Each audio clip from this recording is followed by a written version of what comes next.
Many farmers would like to make feed by themselves instead of feed mill, because homemade feed is cheaper and more healthy.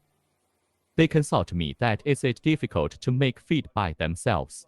Actually, if you have proper machines, it is very easy. Please look at these two machines. Self-priming grinder, 160 pelletizer with 220 voltage motor. Let me show you how easy to make pellets. With these two machines, ingredients are corn, peanut shell and leaves. Add ingredients into grinder.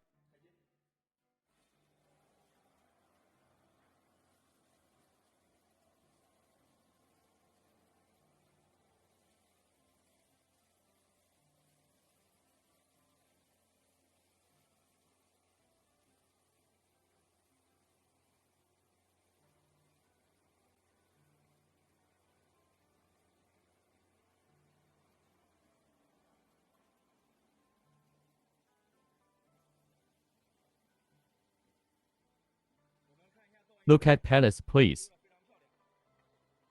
We can see that it is very easy to make feed by ourselves with these two machines. We also can add some microelement into pellets. In this way, we can reduce feeding cost a lot. If you are interested with our pelletizer, please contact us.